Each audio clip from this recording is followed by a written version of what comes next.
your LED strip for your awning. Okay. And of course you have your water pump. Now you never want to turn on either one of those water pumps unless you have freshwater tank, or freshwater in that freshwater tank. Or the hose, or both? Only the freshwater tank. You'll only use the water pump for the freshwater tank to siphon from that tank. Okay. Other than that, you're going to use your city water connection and get your pressurized plumbing. Of course, you have your water heater. On the electric, you're going to flip it on. It's going to do its job. It's going to heat up the water. And so does it stay on the whole time you're camping? You can turn it off. I've heard of people leaving it on, but I've also heard of people leaving it off up until they need it. Okay. Then of course your gas element. Now with your gas element, it's going to try 3 times to pilot. Within those 3 times, if it does not pilot, it's going to show a red LED light right here, meaning that it couldn't pilot. You need to try again. So the pilot's not on right now, and that's going to trigger it. It's direct spark ignition. It's going to pilot itself. The only way it won't pilot is if there's air in the lines. Okay. When the only reason why there would be air in the lines is if you put new propane in your tanks. That's the only time there should be air in the lines. Okay, so when I start the stove up here, that has to be on? No, sir, it does not. So if we were to go to the stove right now, all I would do is turn it on light and then spark it. Right now we have air in the lines because we're not receiving actual propane. So what you're going to do is you're going to bleed the stove just like you would your house or a gas grill. Keep sparking it, keep sparking it.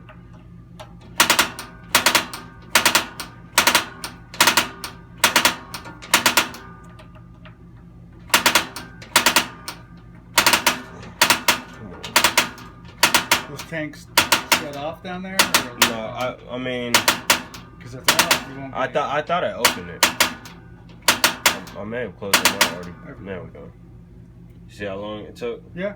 Okay. That's good to know. Otherwise, I would think there was a problem. Exactly. There's air in the lines. Okay. That's the only time that should happen is when you put new propane in the tanks and there's air in the lines. So these all should be good now for the most part, right? Okay. Try that. Yeah. Very good. Alright. So I get that. So what does this do now again? This just heats up the water. Like if you wanted hot water for your shower. This one here? Both of them. Okay. The electric and the gas. Oh, okay. Yeah, you can use either element. That's why you have both of the elements. Let's say if you didn't want to use your propane, all your propane, you could just flip it on electric if you're hooked up. One's electric, one's propane. Yes, sir. Gotcha. Okay.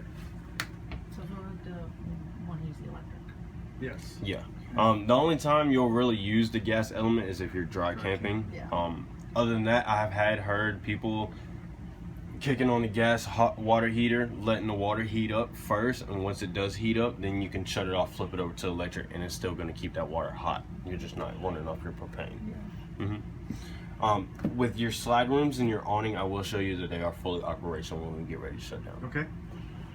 And then of course you got your monitoring panel right here. Now you have your H2O tank, your black tank, your grade 1, and then your grade 2. All of those tanks are going to read on the left side empty to full. So you got your freshwater tank, your black tank, your gray tank, your grade 2. Now with your battery level, it's going to read on the right side weak to charging.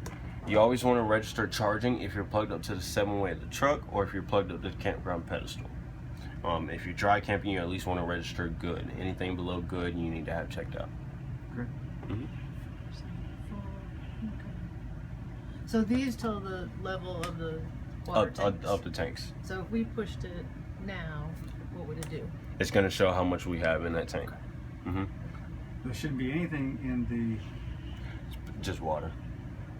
Remember, your grade 2 and your grade 1 are just water. Whenever they prepped the unit, they had to make sure the toilet and faucets were working, everything black like should that. be empty right now, but the gray might have some in it.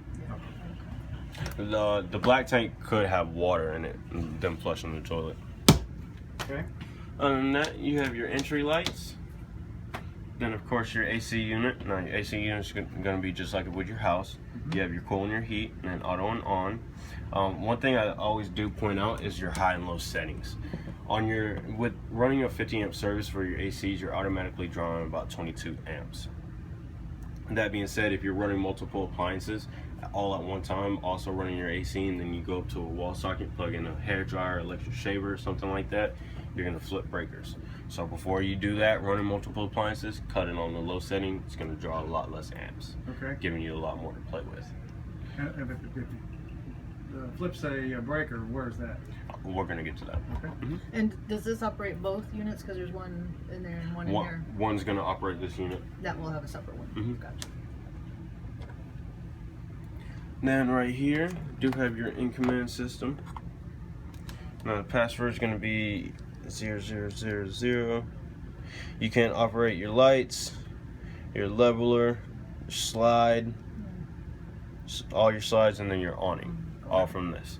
You can go outside, push it, do it that way. So it's just a remote control. Yeah. Okay. Instead of coming here and actually doing it. And you do have a charger for that. Okay. Mhm.